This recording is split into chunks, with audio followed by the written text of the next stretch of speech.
Bonjour, dans cet épisode, je reçois Elsa Couteillé. Elsa est hypnologue. Elle vient nous parler de sa pratique et de ce qu'est l'hypnose. C'est aussi l'hôtesse du podcast Accompagnante. Nous discutons de son podcast, des raisons qui l'ont poussée à le créer et de ce qu'elle a appris. A tout de suite pour notre conversation.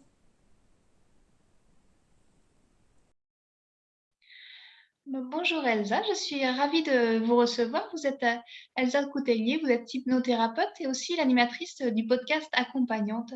Est-ce que vous pouvez vous présenter à nos auditeurs avec vos propres mots? Oui, bien sûr, avec plaisir. Bonjour Claire-Vie aussi. Oui, tout à fait, ouais, je vais me présenter. Alors donc oui, en effet, moi je m'appelle Elsa Couteillé. Je suis une accompagnante en hypnose, surtout, c'est un de mes outils principaux, mais j'utilise aussi l'EFT, le Rhythmo, qui est un dérivé de l'EMDR, et tout ce qui est lié au rêve éveillé dirigé. Mais c'est vrai que l'hypnose est mon outil principal. Et j'ai un cabinet à Saint-Mandé, donc vraiment en proche banlieue parisienne. Ça fait 4 ans maintenant que j'exerce. J'accueille les adultes et donc toutes les personnes qui auraient besoin d'un petit coup de pouce à un moment donné dans leur vie pour justement se remettre en mouvement. Et oui, aussi j'ai un podcast, donc je suis l'hôtesse d'Accompagnante, qui est un podcast pour les accompagnantes et les expertes du changement. Et j'ai 2 formats sur Accompagnante. J'ai un format avec des épisodes, on va dire interview, où je tends le micro à des accompagnantes, alors que ça soit en hypnose ou non.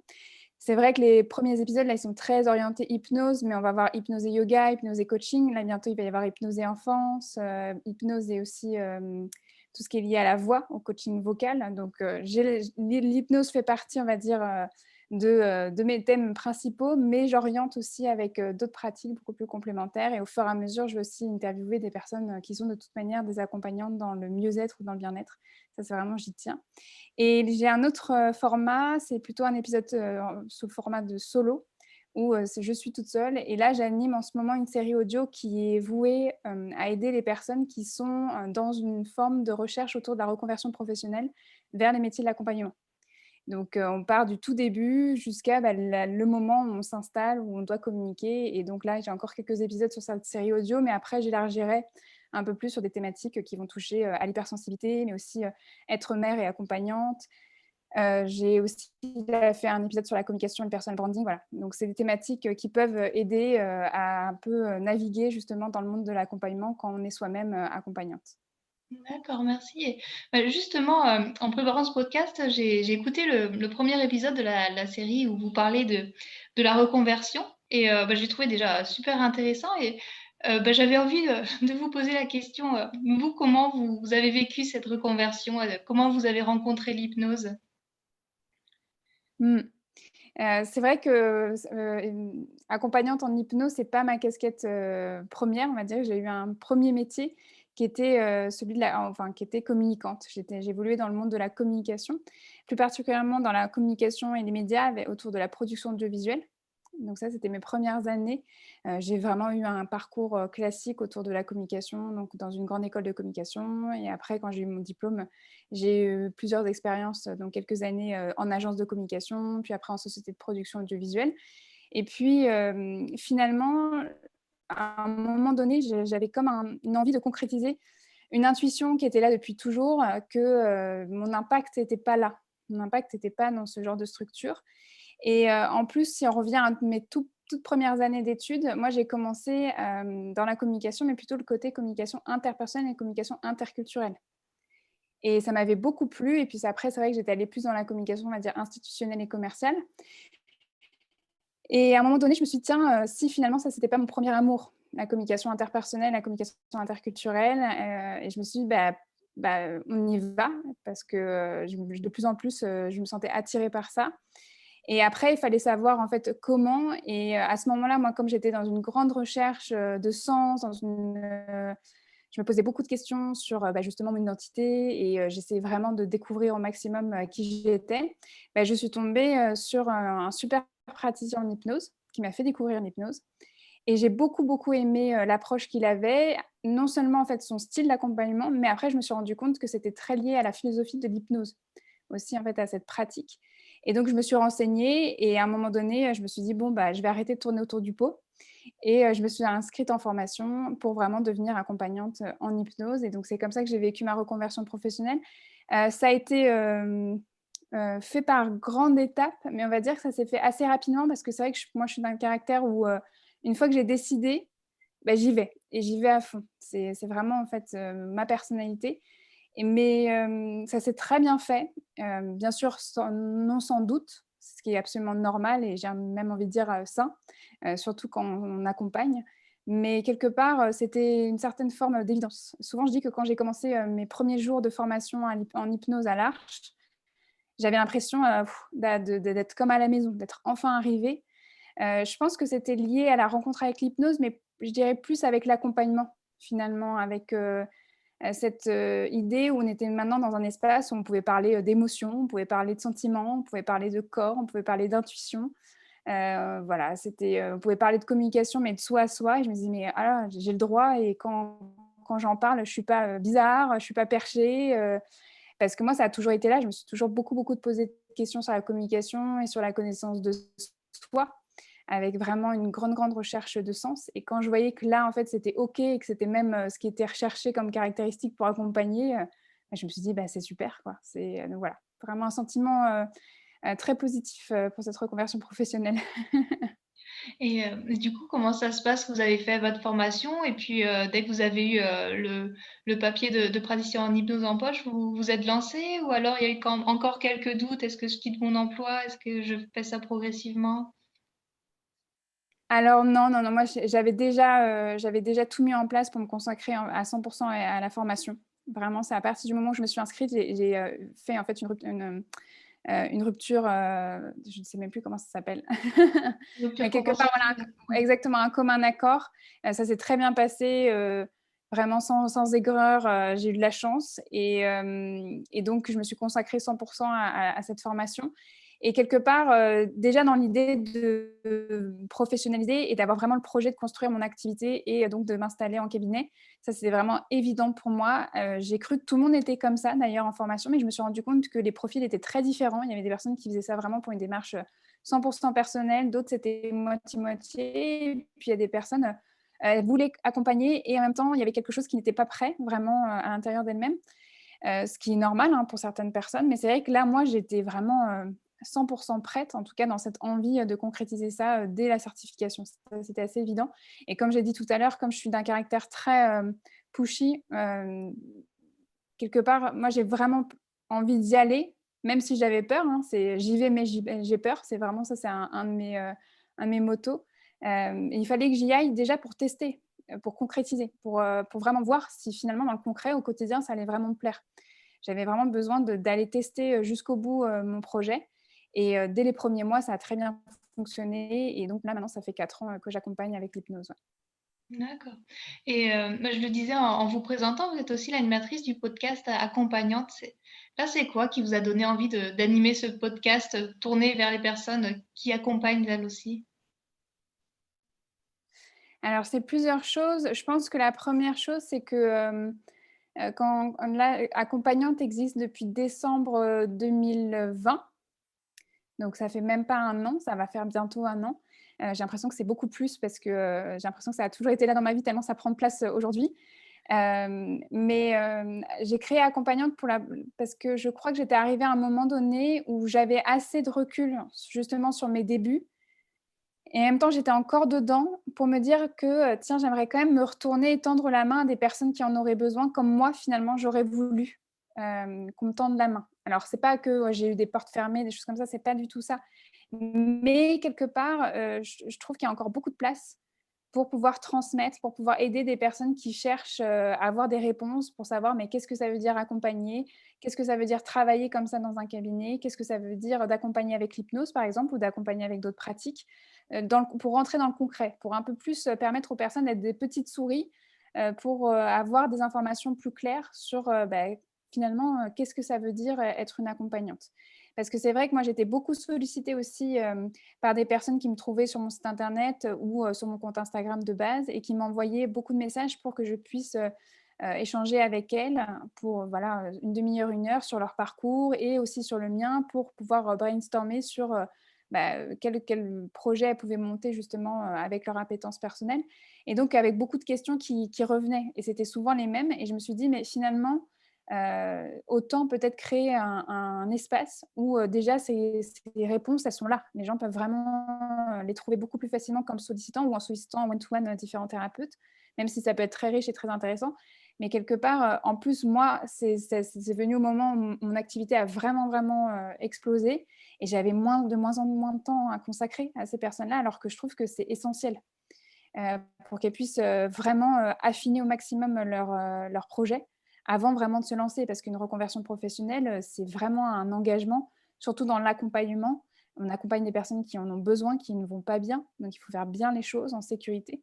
Et donc, c'est important de trouver des réponses en amont ou même quand on fait ses premiers pas en tant qu'accompagnante. Moi, je trouvais que c'était essentiel d'avoir un espace où il y avait différents modèles d'accompagnement qui pouvaient être proposés. Ça, c'est pour ça que j'avais vraiment besoin de faire des épisodes solo et des épisodes interview. Et c'est vrai qu'accompagnante, il y a une deuxième chose qui était importante, je l'ai féminisée. Je n'ai pas choisi accompagnant ou thérapeute exprès. Pour moi, c'était hyper important d'avoir une plateforme, un espace, comme je disais, sécurisé pour que la parole des femmes accompagnantes puisse être reçue et écoutée. Alors, c'est vrai que l'hypnose, peut-être dans d'autres pratiques, mais je trouve que l'hypnose, encore aujourd'hui, a une image très masculine. Alors que dans les stages, dans les formations en hypnose, on est quand même à 80 de femmes. Il y a 80 les inscrites, c'est des femmes surtout. Et pour autant, quand elles s'installent, bah, on les voit plus, ou beaucoup moins que certains hommes. Et c'est très bien, hein. Moi, je suis très contente qu'il y ait des hommes qui prennent la parole et qui puissent, donner, leur manière d'accompagner, vraiment. Mais il y a de la place pour tout le monde, sauf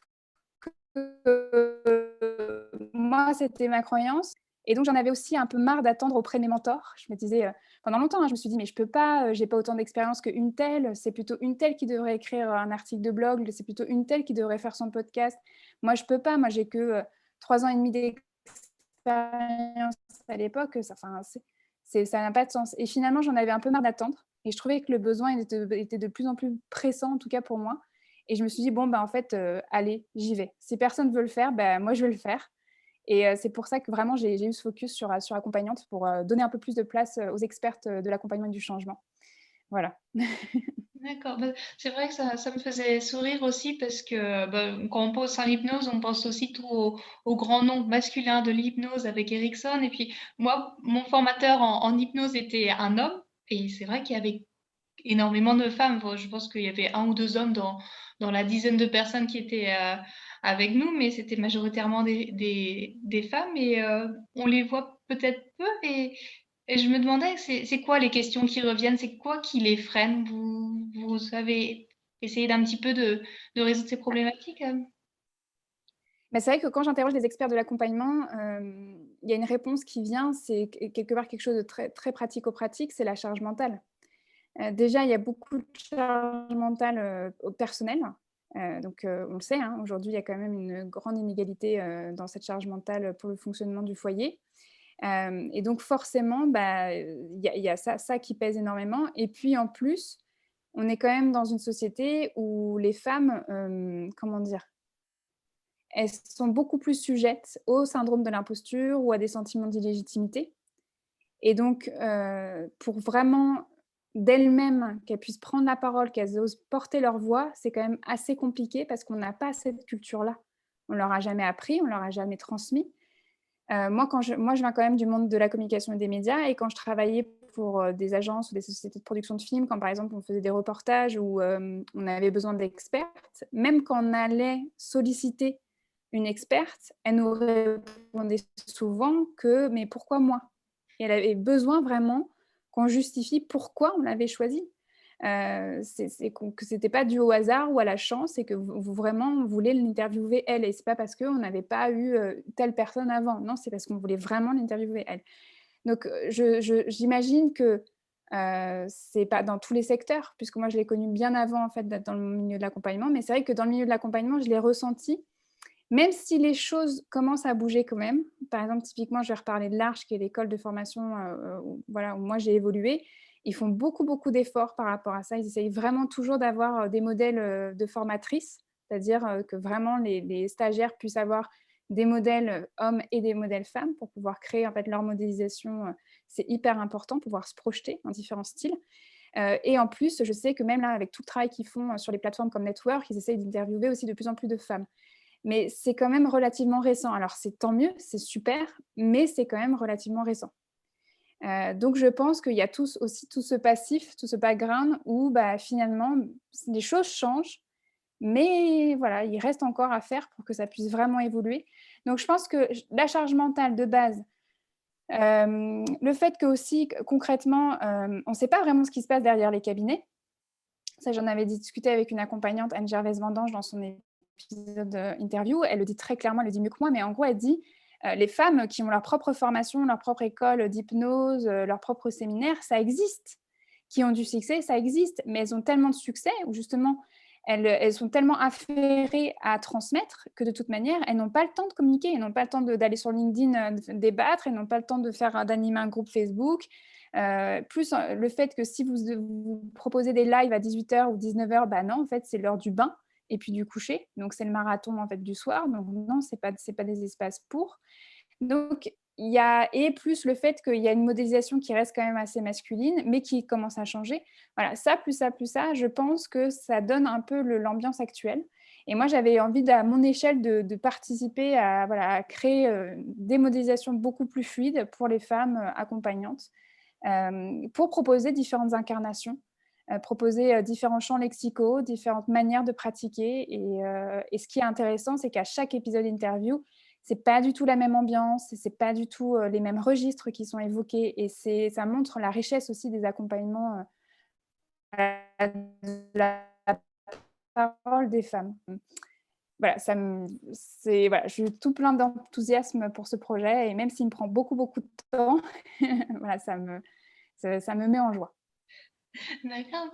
Vous parliez aussi des mentors et des images que vous aviez. Est-ce qu'il y a des personnes qui vous ont inspiré plus que d'autres? Est-ce que vous êtes vous-même fait accompagner lors de ce processus? C'est quoi un petit peu vos inspirations? Alors oui, ouais, il y a beaucoup d'inspiration. Moi, je sais que pendant toute ma transition professionnelle, j'étais beaucoup, beaucoup accompagnée. C'était très important pour moi. Alors, j'ai vu beaucoup de personnes. J'ai vu, comme je vous disais, praticiens en hypnose, mais j'étais également suivie en psychothérapie par une psychothérapeute spécialiste du travail, parce que moi, j'avais des grands questionnements sur le monde du travail, sur le monde de l'entreprise. Et j'avais besoin un peu de soutien aussi pour passer du monde du salariat au monde de l'entrepreneuriat. Faut dire que moi, je viens d'une famille où tout le monde est salarié. J'ai aucun entrepreneur, aucun accompagnant ou accompagnante autour de moi.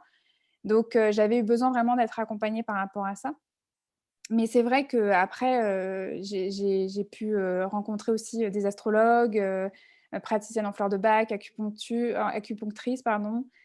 J'ai aussi pu être accompagnée par des personnes qui pratiquaient le tarot. Enfin, moi, j'ai vraiment ouvert très, très large le champ des possibles, parce que en fait, j'ai toujours cette curiosité qui est là, hein. Même encore aujourd'hui, je rencontre beaucoup de personnes, je me fais moi-même accompagner. Donc vraiment, pendant toute la période de reconversion professionnelle, j'ai beaucoup, beaucoup exploré. Ça m'a permis de me nourrir, de voir en fait différentes manières de recevoir, différentes pratiques, et puis de rentrer en résonance, de voir aussi les synergies, finalement, que les choses ne sont pas forcément dites avec les mêmes mots, mais le sens est là.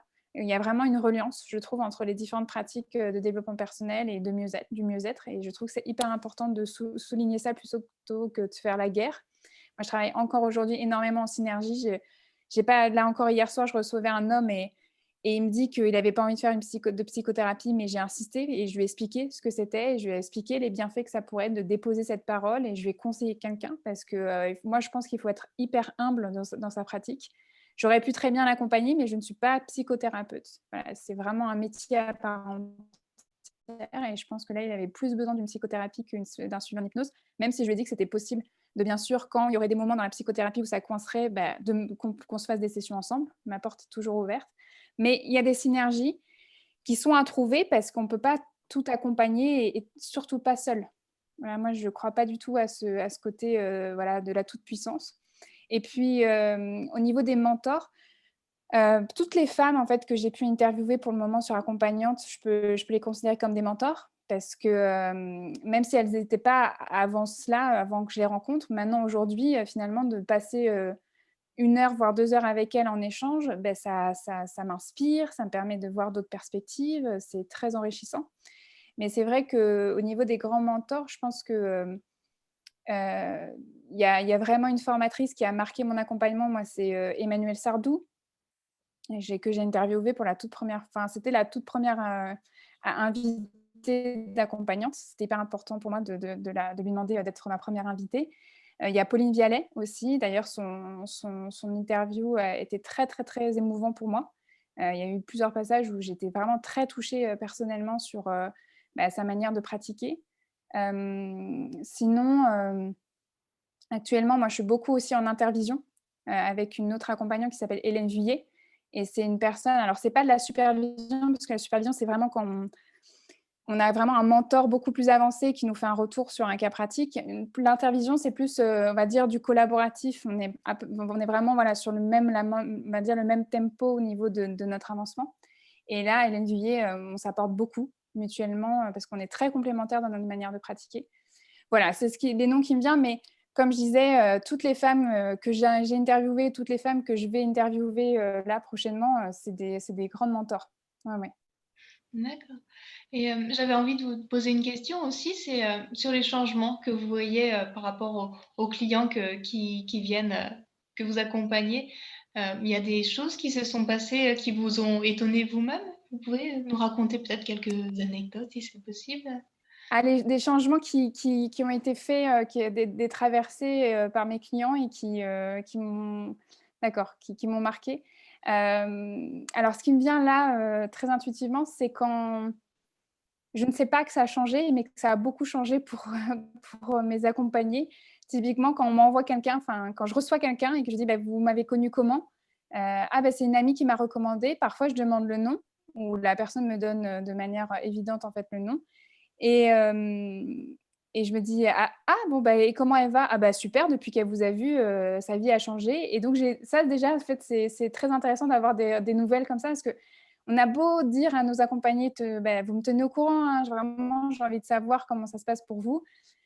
La plupart du temps, on n'a pas de nouvelles, sauf quand finalement, bah, on a une amie ou une cousine qui vient nous voir et qui nous dit: «Ah bah, ouais, ouais, non mais elle va super, bah, depuis qu'elle vous a vu, bah, ça et ça a changé, bah, c'est pour ça que je suis là, parce que ça m'a donné tellement envie que, bah, je me suis dit que c'était à mon tour». Donc ça déjà, c'est souvent, ça me fait sourire. Après, des accompagnés qui, il y en a plein, mais là, ce qui me vient, hem, moi j'aime beaucoup, quand je vois la personne qui évolue. Et c'est vrai alors ça peut être des évolutions très rapides, mais même des personnes qui évoluent sur le long terme, mais qui commencent en fait à créer un effet boule de neige dans leur vie, où on sent que c'est ça, plus ça, plus ça, plus ça, plus ça, et que là, d'un coup, on sent qu'il y a un élan qui est inarrêtable et que c'est vraiment en train de modifier, mais puissance 10 000 leur vie, et que ça crée vraiment, ça permet une éclosion formidable de nouveaux projets, d'un bien-être, d'un alignement. Ça fait vraiment, vraiment très, très plaisir. J'ai aussi des accompagnements alors de personnes qui sont, c'est vrai que moi j'accompagne plutôt des personnes qui ont vécu des choses assez lourdes dans leur vie. C'est vrai que tout ce qui est de l'accompagnement pour les traumatismes, moi c'est quelque chose qui me fait pas du tout peur. C'est quelque chose où même je suis plutôt dans une forme de zone de génie avec ces personnes-là, plus que des personnes qui auront besoin, voilà, d'un allègement par rapport au stress ou de quelque chose de ponctuel. Moi, c'est vrai que je suis plutôt sur des travails qui sont sur le long cours, ou même, quand je dis sur le long cours, c'est pas forcément une durée très longue, mais quand même un travail profond. Je suis beaucoup aussi j'accompagne beaucoup des personnes qui sont dans des questionnements existentiels, que ce soit des reconversions professionnelles ou des transitions de vie. Quand je dis transition de vie, ça peut être en effet changement de travail, mais ça peut être même changement de lieu de vie ou de rythme de vie quand, bah, par exemple, on devient parent pour la première fois, ou quand on passe d'un enfant à 2 enfants, voire plus. Le rôle, voilà, tout ce qui touche à la parentalité aussi, ça me parle beaucoup. Et puis, quand je dis des transitions de vie, c'est aussi tous les deuils qui, peut, qui peuvent être présents dans la vie. Alors, bien sûr, c'est l'accompagnement des personnes qui sont en deuil parce qu'il y a une personne proche qui est décédée. Mais ça peut être aussi des deuils de projets. Des deuils, voilà, moi, j'ai eu beaucoup, beaucoup, beaucoup ça, en fait, depuis 2 ans, donc à cause du Covid. Il y a beaucoup de vies qui se sont arrêtées. Il y a eu comme des projets aussi qui se sont figés, ou des temps de vie qui se sont accélérés en même temps qui se sont ralentis.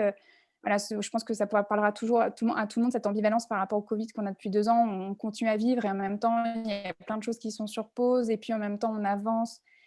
On fait des projets, il y en a qui sont menés à terme et d'autres pas du tout et parfois, c'est juste qu'on les met en pause et puis parfois, finalement, il faut se rendre à l'évidence que, bah, c'est vraiment, fini.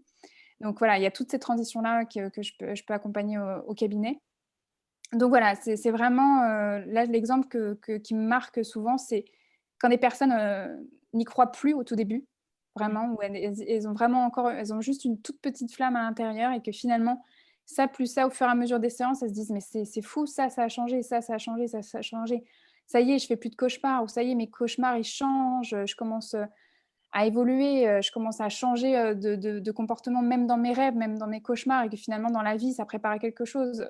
Donc là, je pense à un homme que j'avais accompagné sur plusieurs séances qui malheureusement était un homme qui avait subi beaucoup, beaucoup de violences quand il était, jeune, violences, psychologiques, émotionnelles et même physiques et qui pendant des années, faisait des cauchemars horribles à nouveau de violence et au fur et à mesure des séances, bah, il commençait à arriver à se défendre dans ses cauchemars, jusqu'à rendre des coups, jusqu'à en fait arriver à sortir, arriver en fait à quitter, le lieu pour pouvoir, se mettre en sécurité. Donc vraiment ça c'est hyper intéressant et c'est hyper enrichissant de pouvoir voir de telles évolutions, ouais. D'accord, merci. Et vous pratiquez aussi, l'hypnose sur vous-même sous forme d'auto-hypnose régulièrement ou alors, c'est plus dédié à la partie, accompagnement? Oui.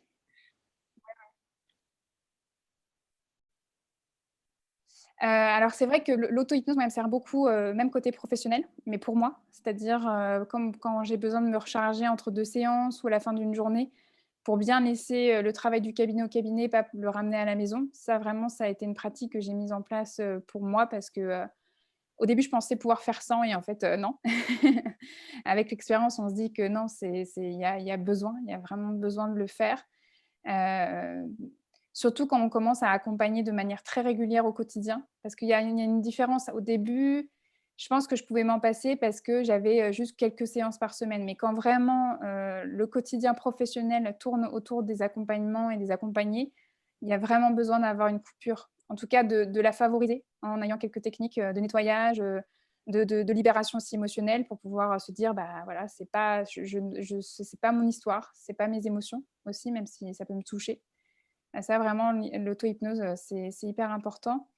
Et puis après côté personnel, moi tout ce qui est, gestion de mes petites douleurs du quotidien, voilà, il y a pas longtemps, j'ai eu, vraiment, très mal aux dents et j'avais un rendez-vous que la semaine d'après. J'ai heureusement que j'avais l'auto-hypnose, avec moi. Et d'ailleurs, la dentiste m'a dit: «Non mais c'est vraiment super que vous ayez pu mettre ça en place». En plus, c'était une dentiste qui était ouverte à l'hypnose, donc on a eu un échange hyper intéressant. Donc ouais, là vraiment l'auto-hypnose, côté pratico-pratique pour la gestion de la douleur, c'est super. Et puis, après moi je sais que j'utilise beaucoup, l'auto-hypnose, après je sais pas si on peut vraiment appeler ça, c'est plutôt, toute la dynamique autour de l'exploration de la transe ou des états d'éveil de conscience. Moi, j'utilise beaucoup pour tout ce qui est artistique, créatif. Là, que je le provoque ou que ça arrive, de soi-même, bah, ça dépend.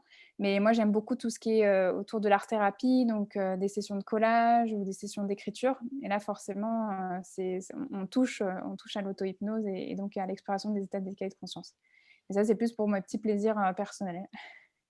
Et vous avez des projets, que vous avez envie de réaliser dans les mois à venir à plus ou moins long terme?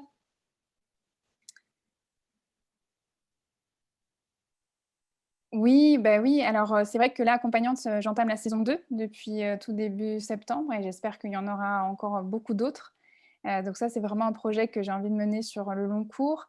Après, de par justement le positionnement que j'ai choisi pour accompagnante, et en plus, de par, moi, c'est vrai, mon parcours professionnel, je suis de plus en plus sollicitée pour du coaching autour de la communication ou même du personal branding. Donc tout ce qui est stratégie pour, apprendre à mieux se connaître et pour pouvoir mieux, parler de soi, de son activité et se faire reconnaître, justement, bah, sur son secteur d'activité. Donc j'ai de plus en plus de personnes qui me demandent, voilà, des coachings par rapport à ça. Et puis bien sûr, même, de la supervision ou de l'intervision. J'ai des sollicitations, moi, pour, pouvoir échanger sur des cas qui seraient difficiles ou sur, des séances qui se seraient pas très bien passées. Ça aussi, j'aime beaucoup et je pense que je vais le développer, dans les prochains mois, de manière un peu plus intense. D'accord. Merci. Et du coup, si les auditeurs, les spectateurs veulent vous retrouver, vous pouvez, les diriger vers un endroit sur le web? Oui, bien sûr. Alors, mon site internet, c'est elsacouteiller.com.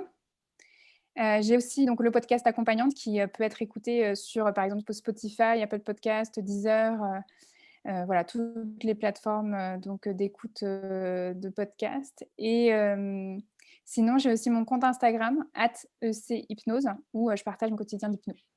D'accord, on mettra tout ça dans les notes du podcast et merci beaucoup Elsa pour cette discussion et je vous souhaite, une belle fin de journée, une belle après-midi. Merci beaucoup Claire-Vie pour cette invitation et merci aussi, pour, tout ce que vous faites, pour pouvoir, voilà, créer aussi un espace, d'échange et de découverte, c'est super. Merci.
Sì, per entrare.